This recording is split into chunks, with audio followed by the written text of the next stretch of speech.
My name is Marian Bello. I am the Vice President of the National Capital section of CITE, and I am very excited to be your moderator for this session today. We have two great speakers with great knowledge of this project who are going to be offering some insights. And for those of you who have not had a chance to visit Elgin Street, maybe you don't live in Ottawa, or maybe you just haven't been out to this neck of the woods yet, hopefully to give you an opportunity to experience what it looks like.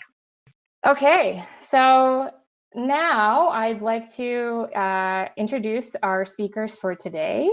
We have two great speakers who've had a lot of knowledge and experience with the Elgin Street Renewal project. And so I'll start off with introducing our first speaker, Ron Clark, who's the Vice President of Transportation at Parsons, Ottawa. Ron manages Parsons' transportation planning and engineering business in the National Capital Region. He's a transportation planner, facility designer, and senior project manager with 32 years of experience in the consulting industry. He specializes in transportation planning and design that is focused on urban renewal, complete streets, transit, accessibility, and active transportation. Ron was Parsons' project manager for both the functional design phase and the detailed design phase of the Elgin Street Renewal. Joining Ron today is Vanessa Black, who is a transportation engineer with network modifications at the City of Ottawa. Vanessa is a professional engineer with over 18 years of experience in the transportation field. For the past 10 years, she has specialized in geometric design review and transportation planning for the City of Ottawa integrated road, sewer, and water main projects. And fun fact, as I learned from her bio, Vanessa is actually also a past president of the National Capital section of CITE. So it's a nice homecoming. Welcome. It's exciting to see you back, Vanessa. Recently, Vanessa has managed several high-profile functional design studies for major road renewal projects in downtown Ottawa, including Elgin, Albert and Slater, Mackenzie King Bridge, and Catherine Isabella Chamberlain. So with that, I'll pass on the reins to Vanessa, and thank you so much to both of you for joining us here today. Thank you, Miriam, and thank you to CITE National Capital section for having us present today. All right, good afternoon, everyone. Thank you for joining us. Today, we will be talking about the recently reconstructed Elgin Street, reimagined as a 30-kilometer-per-hour Main Street. Presenting today will be myself, Vanessa Black, transportation engineer with the City of Ottawa. And as Miriam said, I worked on the functional design study for Elgin Street. Ron Clark will be presenting, and he's the Vice President of Ottawa's Parsons office, and he worked on both the functional and detailed designs. I'd also like to acknowledge other city staff that worked on this project. Tara Blasioli and Danny Palermo were the city's project managers for the detailed design, and Chris Ogilvie was the construction manager for the City of Ottawa. Our presentation will consist of 4 parts. I'll begin with parts A and B, project background and street design, and Ron will discuss parts C and D, design highlights and measuring success. Let's begin with the project background.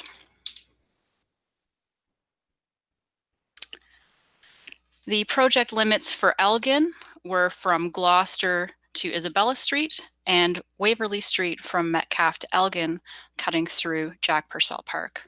This consists of over 1 kilometer of roadway and approximately 16 blocks.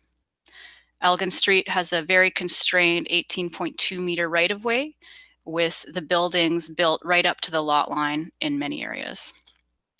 The trigger for this project was that the sewers and water mains were failing, some of which dated back to the late 1890s. And this underground work created an opportunity for us to improve on the surface design and invest into the community. Project timeline. So Parsons was retained by the city in 2016 to work on the functional design, which was approved by Transportation Committee and Council in May of 2017. The detailed design was completed in 2018, and an accelerated construction schedule began in January of 2019, and it has now been substantially completed. Here's a map showing Elgin Street in the downtown context. Elgin is highlighted in red, and it is located in the center town area, which is south of Parliament Hill, for those of you who aren't from Ottawa. Elgin Street is a traditional main street. It's also an arterial truck route with up to 850 vehicles per hour per direction in the peak hours, and those are pre-COVID volumes. It is also a heritage conservation area and has a variety of adjacent land uses such as residential, retail, lots of restaurants and bars, and offices. Street design. Here are some photos of Elgin Street before construction. The first one is just after the turn of the century when streetcars operated on Elgin Street. And then the second one shows the pre-construction 4-lane arrangement with off-street parking on both sides. You can see the same building on the right side in each of those images. One of the biggest issues before construction were the narrow sidewalks, and especially when you combine that with the buildings built right up to the back of sidewalk. The sidewalks were especially narrow on the east side, as you can see in these two photos. And in many of the areas, the sidewalks did not meet the recommended widths for accessibility purposes. Often people would have to walk into the street to bypass people waiting at bus stops, or if the sidewalks got too crowded. So this was identified as a priority for improvement and was accomplished using a road diet to gain that extra sidewalk space. Here's an after photo, and you can see one travel lane per direction. In some intersections, there are left turn lanes. You can see on the left side, there's a short crosswalk, which is highlighted in a different material than the road to make it more visible. The sidewalks have been widened and curb extensions have been added, and this provided more space for patios, streetscaping, trees, public art, and other amenities. On the right side, you can see a 30-kilometer-per-hour speed limit sign, and that speed limit has been applied to the section from Lisgar to McLeod. Here's the general lane arrangement on Elgin Street at Somerset. You can see there are 3 lanes with 2 through lanes and left turn lanes in both directions. On-street parking in flex bays, which are at the same grade as the sidewalk. Wider sidewalks, and here we have a raised intersection. We also have 3 other raised intersections within the project limits. Here's a photo of Elgin Street before construction, where you can see the 4 travel lanes, overhead power lines, narrow sidewalks, and not much space for patios or other streetscaping elements outside of private property. Here's a 3D image for Elgin Street as it is now. You can see on the left side that the sidewalks have been widened, and an image showing the flex space, which is at the same grade as the sidewalk. The utility lines on the right side have been buried, and trees have been added at many locations. Now here's that same image with the flex parking space converted into a patio. So this space could be used for parking, patios, or wider sidewalks if you ban parking during a special event. And this was really great news this year for the many bars and restaurants on the street, as they were able to set up new and larger patios during COVID this summer. And now I'll pass it over to Ron to discuss the design highlights.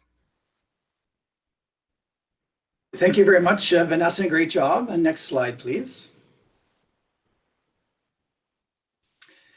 Yeah, so as Vanessa mentioned, one of the hallmarks of this project was the City Council decision and direction to staff to design this street as a 30K main street.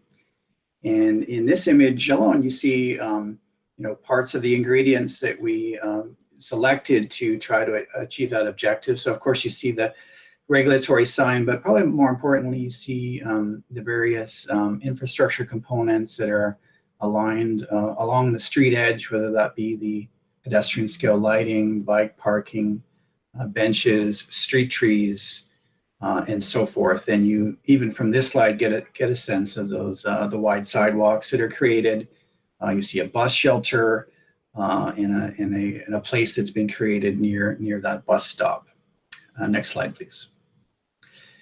Now, in terms of travel speed, what this is a graph of speed survey that our staff did early in the functional design phase. And what you would see here is that the travel speeds, although they might spike up to over 50K, we're hovering around the 40K operating speed. So this told us that we were within striking distance of a successful 30K street to meet the council objective. Next slide, please. As Vanessa illustrated, the way that we created space for the public realm and the pedestrian zone was to narrow the roadway from 4 lanes to 2. And not only that, we selected a fairly narrow curb to curb width of 7 meters. So it equates to 2 3.5 meter travel lanes, 1 in each direction with turn lanes here and there. Next slide. When we start to talk about transportation and street design, we start here. Always start here with accessibility, a very important priority, and you start to see some of the design elements. Of course, the tactile warning strips, a very narrow side street crosswalk. The surface of Elgin Street is a very smooth, rolling surface. It's brushed concrete with saw cuts that create an element of character. Next slide, please. Vanessa mentioned there are 4 raised intersections at Lisgar, Somerset, Gilmore, and Gladstone, where the intersection and the crosswalks are defined with color contrast. You see the Twizzies, and the vehicles ride quite smoothly, actually, up and over the raised intersection as a bit of a speed reduction measure. Next slide. Of course, wide sidewalks, it's what everyone is talking about that I talk to, who talks to me about Elgin Street, and just an amazing result. Vanessa showed you the slide in the lower left there before, which was a very poorly performing situation, and gave us the rationale we needed to make this very bold move on Elgin Street, and you see the before and after of the result. Next slide, please. Now, cycling was a very important discussion during the functional design phase, and when we were getting the council decision on how to arrange and rearrange Elgin Street. So at the end of the day, this particular corridor, the emphasis was on the public realm and the pedestrian zone, acknowledging that on 1 block to the west is O'Connor Street, which is the O'Connor Bikeway, a crosstown bikeway and spine route. And 1 block more or less to the east is Queen Elizabeth Driveway, which has multi-use pathways. So this, coupled with the objective of speed reduction to 30K, the result was a shared lane, a narrow shared lane. And this is a photo. These are photos that I took showing on the left where a cyclist is taking command of the lane, and a cyclist on the right who's somewhere in between. And this is a result that the city's monitoring, and but it does reflect the decision that council has made on how to arrange this street. Next slide, please.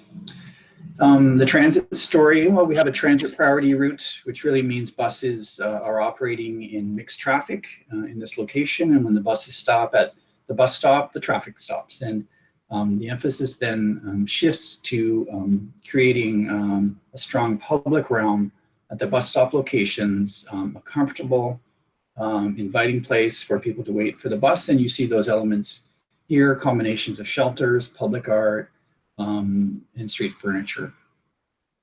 Next slide, please. This project was a finalist for the year 2020 Transportation Association of Canada Road Engineer Safety Award. So we're very proud of that and presented this project to the national conference back in September. And one of the things we highlighted at that time is the, from a road safety point of view, as well as reducing travel speeds, this general arrangement, which does replace the 4-lane situation with dedicated turn lanes at the key side street locations, would have the effect of reducing weaving and all those kinds of movements that you do see on 4-lane roads at intersections when there is a left turning vehicle. Next slide. I talked earlier about this objective of aligning things along the curb edge to create some roadside friction, which helps in speed reduction. And here you see one of the tools in the toolbox, which is pedestrian scale lighting, either on individual posts, as you see on the right, and on the left, reinforcing the character on the tall mount lights, which do the heavy lifting for illuminating the roadway. Next slide. This slide again shows this very important effort to create road edge friction to help keep travel speeds down, while also providing amenity for pedestrians in particular, and buffering the pedestrians from the traffic. Next slide. Seating was very much an emphasis on this street. It's the kind of street that we hope moving forward people will want to hang out in more at more times of the day. And we know, of course, we have an aging population and an emphasis on accessibility. So you see a real emphasis on providing seating at key locations. And in this case, a very interesting bench design that's integrated with a raised tree planter, which we've used for trees. Well, that's good. Thanks, Vanessa. Now, this was probably the most exciting story to watch unfold this summer. And those of you in Ottawa that got down to Elgin Street saw this happen. It was quite incredible. The take-up of the flex patio bays that Vanessa talked about for outdoor patios. It was almost no parking remaining on the street. Of the 90 parking spaces that were left, very few parking spaces remaining at the end of the summer, when everyone got organized and populated that flex space with outdoor patios, and what an amazing time to showcase this idea that we had 3 years ago. Next slide, please. One of my business partners and I were walking down the street just a few weeks ago, and we noticed the kind of creativity that you saw here. These black bollards that you see on screen are the bollards that separate the parked cars from the sidewalk, so they don't travel up onto the sidewalk. And you can see very interesting ways that this restaurant owner has converted that to a little outdoor bar and a place for their server to take orders and so forth. So very, very, very gratifying to see this. Next slide, please. At Waverley Street, quite a bold move. We'll see in the video in just a few minutes. At which is now being known as Boushey Square for the Boushey family, where a little side street, connecting side street, has been converted to a public place, a plaza, with public art, lots of benches, bike parking, and so forth. And we'll see this on the video. The city has a 1% per art program, and it was well reflected in the end result here, where these very interesting art installations have been installed at key locations. And these were faces of folks that were that the artist found in his travels during his design process, reflected, in immortality, I suppose, here on Elgin Street. Vanessa's face is not among those. I don't think. Should have been. Danny Palermo's too. So last little set of slides, and we'll go to the video. I won't spend a lot of time on this, but when Vanessa was leading this discussion on the choices for the renewal of Elgin Street, we ran the options through a scorecard, and You can see on the left the many metrics that we were using to evaluate the choices, whether it be the amount of space that's would be reallocated to the public realm, the clear zone that would be available for sidewalks, crosswalk lengths. Next slide, please. How cycling would perform. And of course, there were options with cycling lanes that were evaluated that would have performed better on the scorecard, but the choice was made to go in the direction that you're seeing today. A number of trees, benches, and so forth. So with these 8 questions here, this is my final slide. These were some of the questions we were asking ourselves when we were coming up with the functional design and what's the right thing to do with the renewal of Elgin Street. And again, we started the discussion of making sure that every choice that we did look at an accessible street. How do we maximize pedestrian clearways so that the route is uncluttered and unencumbered for walking and moving through the corridor?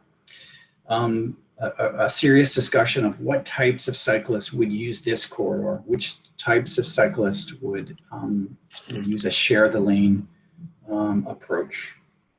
Is there enough bike parking? How is this affecting transit time and reliability? How is it affecting travel time for motorists? And are we keeping that arterial road function to a sufficient level, as Vanessa mentioned? Businesses were a key part of the decision-making process, and how does this design respond to their needs for access 24/7, loading at the curb edge, and so forth? And I guess the last one, which we had our eye on the prize of, will this result in a real positive stimulus for Elgin Street to renew itself and reimagine itself and flourish over the long term? So next slide, please. This is just, and Vanessa pointed this out to me a few days ago, what a crazy idea this is, to have a public meeting with people in a room looking at drawings and sharing thoughts and filling out comment questionnaires. And let's all hope that we do get back to this any day soon. Okay, and then we have a really cool video. I'll pass it back to you, I guess, Miriam, or it's maybe Vanessa. Yeah, I'll just get it set up if you give me 1 second here. Well, I'd like to thank Miriam and CITE for preparing this video, walking around with a camera along Elgin Street. It's really cool. You can pan in, 360 degrees here. So we'll play a few minutes of it and provide you a few comments on it. So we'll just start right here. So this is Elgin, just north of Somerset, and we're looking north. And I just wanted to highlight this area that I spoke about earlier in the presentation, which was one of the areas with the narrowest sidewalks in front of Dollarama, and then a bus stop here. And often this is one of the places where you'd see congestion with the transit patrons waiting and nobody could get around them, car doors opening almost across the entire sidewalk. So now you can see the dramatic improvement with the really wide sidewalk near the bus stop. You have room for planters benches, our new e-scooter program this year. So let's press play and we'll take a little walk down the street. So here you can see Somerset coming up. You have the left turn lanes in both directions, a raised intersection made out of concrete. We have the concrete crosswalks with brick inlay here, Twizzies at all the corners for accessibility, and you can see super sharrows in the center of the lane to guide cyclists. As we pass Somerset, you can see some of the patios and bicycle parking here on the right.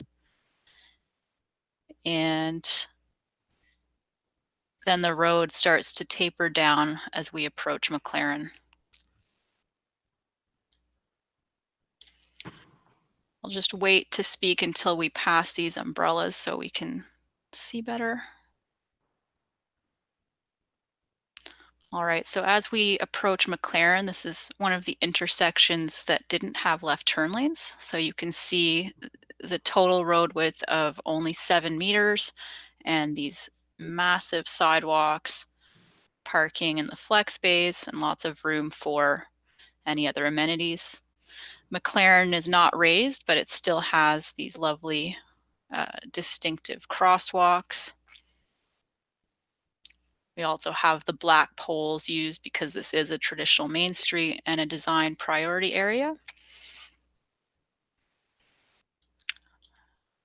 As we pass here, we see one patio that decided not to go with the curbside option, but rather to just expand their patio further out into the right-of-way.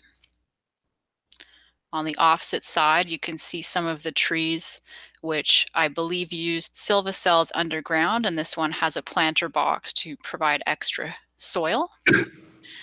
And some of our, oops, we'll just turn around for a second.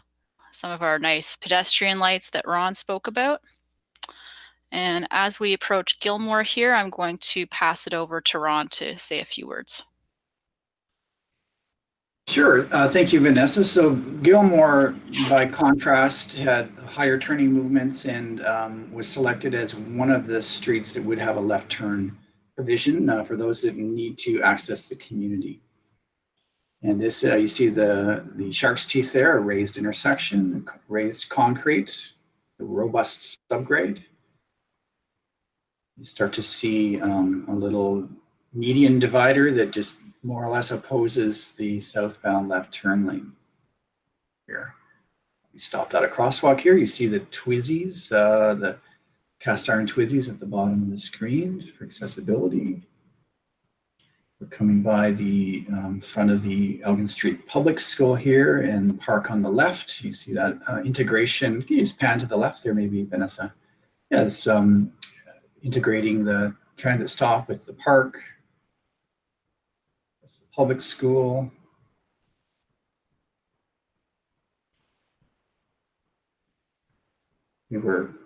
It's a corridor that's lined with some historic buildings, and part of this is in a heritage conservation district as well. If you can pan down a little bit, if that's possible, Vanessa. Yeah, good. And you just see this line, continuous line of patios, and makes it very interesting as a pedestrian, where you're kind of weaving in and out. Sometimes they're outboard on the flex space, and sometimes they're inboard. And this is a choice that was given to the restaurant owners. Some have made more investments than others. This patio owner has some little twinkle lights, and so it's very interesting at night, and will be quite a dynamic place as more and more people are coming back out onto the streets. We're approaching Waverly Street here by the Quickie, which is owned by the Boushey family, and we'll pan into Waverly Square. Maybe just take a pause there. Oh, that's awesome, Vanessa. Thank you. So the pre-construction condition here, it is a municipal public street, but it was dominated by parking, by perpendicular parking. So we've took this opportunity to reduce some of that and open up this wide pedestrian promenade, which connects to the parkland to the west and over to O'Connor Street, which is very exciting. Lots of seating and public art installations and so forth. And the hope is that this public place will now be commandeered by activities, festivals, performers, and so forth, which will be add a lot of interest and vitality to the corridor. So we can carry on to the south. I don't think we're going too much further, Vanessa, but let me know when we're heading down towards Gladstone, I guess.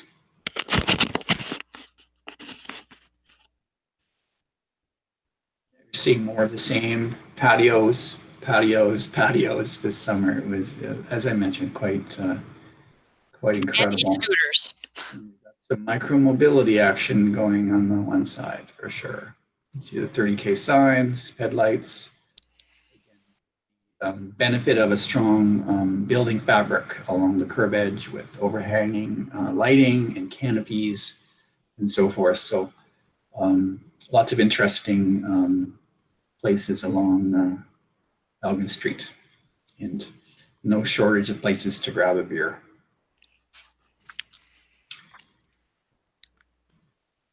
So I think this is the end of our commentary, Ron. So perhaps we could let the video run, and Miriam, we could begin the Q&A whenever you're ready. Okay, yeah, perfect. There's some great questions coming in. Please keep adding them in. I actually, I'm using my moderator privileges maybe to ask my question first. But I'm curious, I know that Elgin Street, for those who may not be familiar, it's the north end of it ends in the Parliament area. So it's not, like a high-speed corridor or anything that it's intersecting with.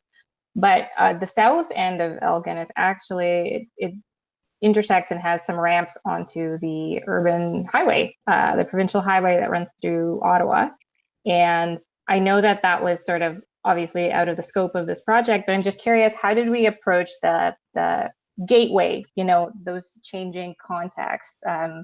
I know that it doesn't end at Highway 417, but just curious about that because it's different, of course, right? Like the environment is different. Yeah, there were definitely several different areas, and I think right now at Gladstone, we kind of changed from the business area, commercial area into more of a residential area. And then as we go south of Catherine, it was more of a, the highway area.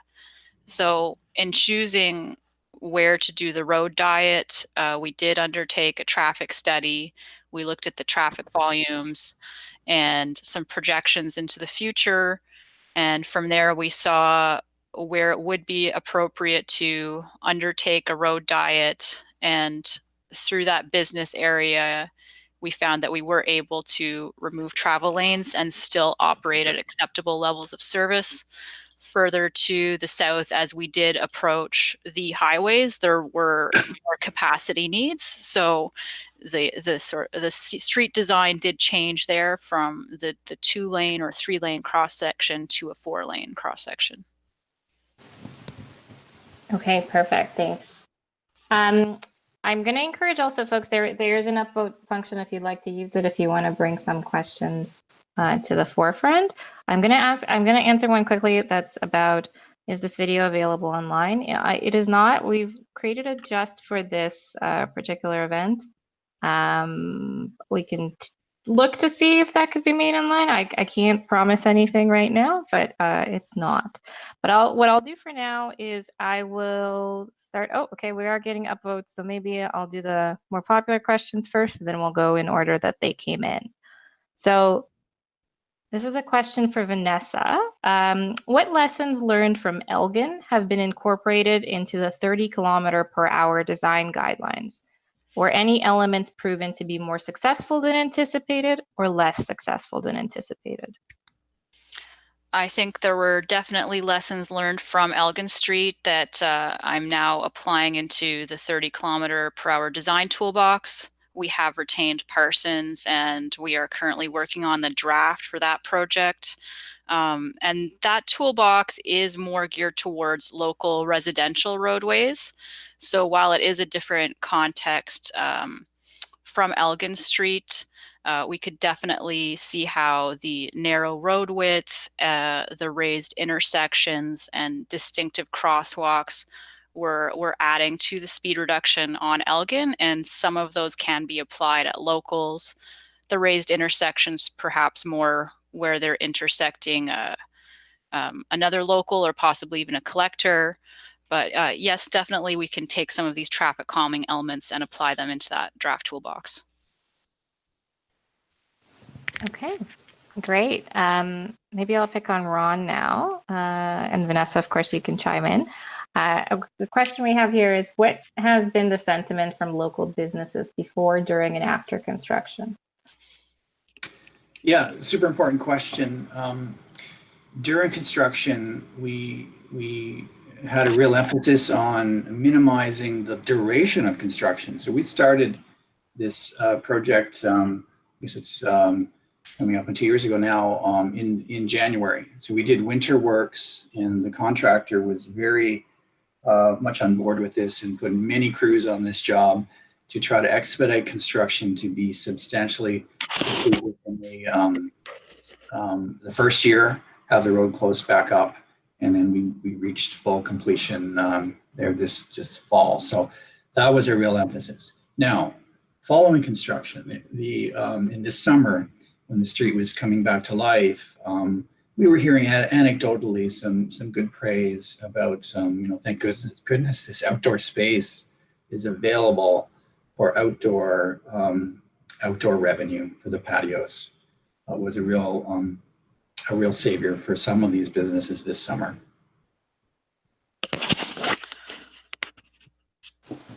Okay, thanks. Miriam? Yeah, Sorry, go ahead. before we go to the next question, perhaps I could highlight something that's going on in this area. For sure. Given that traffic volumes are a lot lower during COVID, council actually put forward a motion to remove 2 of these travel lanes and implement temporary bike lanes using a pilot with quick curb, which are sort of semi-permanent curbs. So there are bike lanes that will be there for the winter.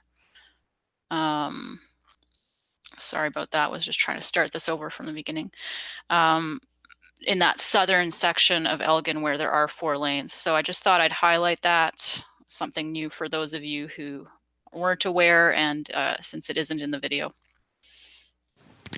Great, thanks for pointing that out. And I think, yeah, that spoke to that gateway question I think that I mentioned earlier. Okay, so we have a question. I guess this is either Vanessa or Ron. Is there any after speed data that you can share? Just wondering how speeds compare to the before situation. I'm pretty sure somebody at the City of Ottawa has undertaken them. I don't have them handy, but I believe that we did see some speed reductions. More so in the 2-lane section and less so where the 4 lanes remain, obviously, because it is wider. Okay, thanks. I guess, I mean, e-scooters are gone now. There's a question about the e-scooters. Do most e-scooter riders use the sidewalk along Elgin, and have there been complaints for pedestrians? I'm not sure, Vanessa, maybe if you're familiar with any of the results from the City of Ottawa, maybe you could speak to that one? I don't have the answer, but the person who does work on the e-scooter program is in my branch. So if somebody wants to follow up with me via email, I could get that information and share it. Okay, great, thank you. The next question I have is for either of you regarding the narrow lanes. Were there any snow plowing or snow removal lessons from last winter? I don't know if the road was exactly as it is last winter, but I didn't visit. Well, Elgin hasn't been through a winter, but Queen Street, which Ron worked on, it has a similar layout to Elgin Street with the 7-meter lanes and some flex parking bays. I did go out there before Elgin was built to see how it operated in the winter. And I did see that if the parking bays were not plowed thoroughly, that because of the narrow width of the road, some of the cars could encroach into the travel lanes. So I would anticipate that both streets would require a bit of a higher level of road maintenance in order to keep a sufficient width for people to park and drive. Yeah, I can layer on a little bit to that too, Vanessa. Snow management is certainly a consideration during the design, and we do obviously engage the city's surface operations staff. To Vanessa's point, traditional main streets like Elgin are in a category in the City of Ottawa given the highest priority for snow management, and it's kind of known as a snow removal zone. So unlike some more suburban locations, the city does its very best to remove snow within 24 hours of a snowfall. Having said that, there was an acknowledgement that with all this stuff in the right of way, the things I was showing, that a street like this does come at a bit of a premium in terms of the cost of ongoing maintenance, and that was a eyes wide open discussion that was had with all of the stakeholders.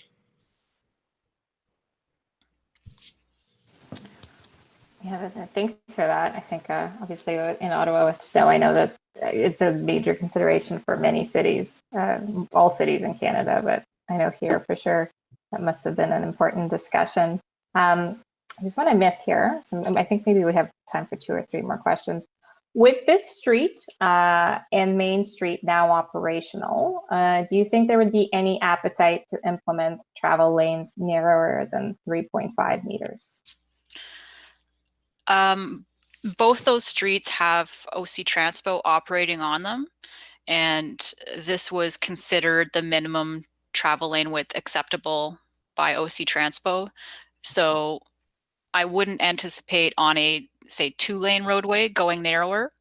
On our arterial road approved cross sections where you have multi-lanes, you could have a narrower inner lane of 3.25 with 3.5 on the outside for those buses to be accommodated.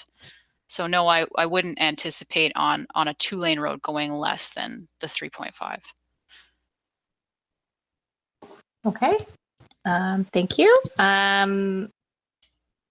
Maybe I'll jump to Ron for this one, and maybe Vanessa, you could also chime in.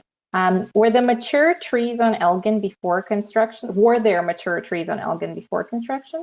And how did the public receive the removal on trees and also of on-street parking?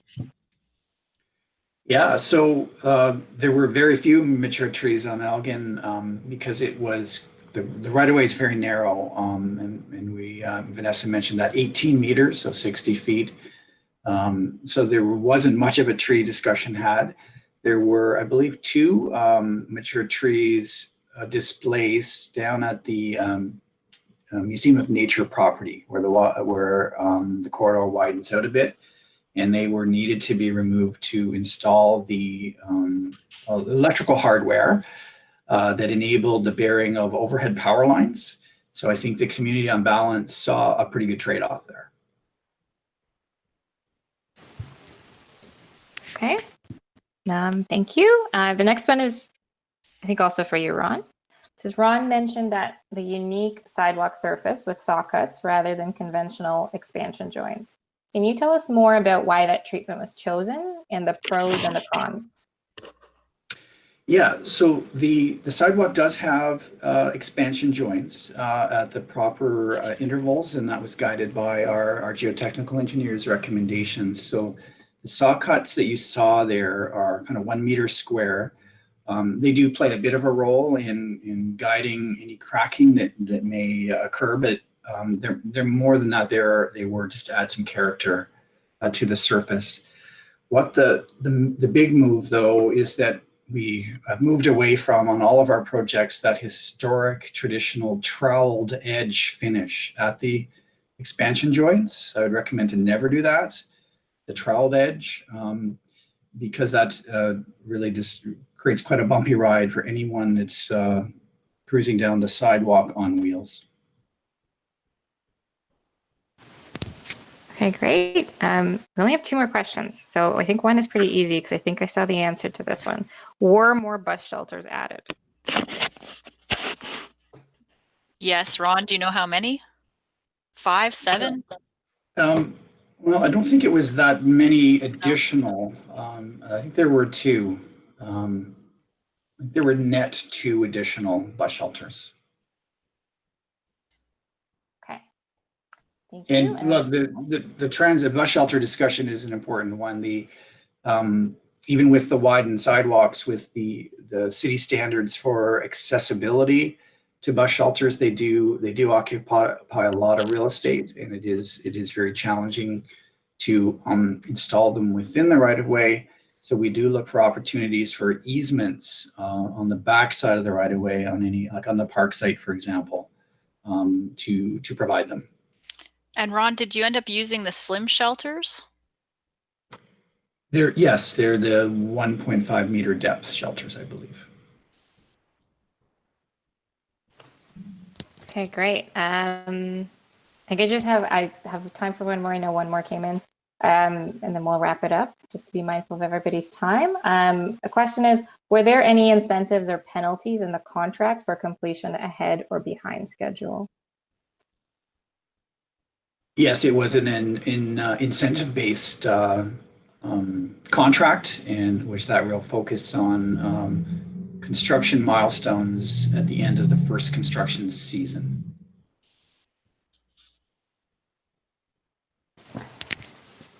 Okay, and maybe we have time for this one. Are there any, just quick, are there any, Vanessa, maybe you could speak to that, some upcoming projects similar to this one that could take the lessons learned from this project that you think?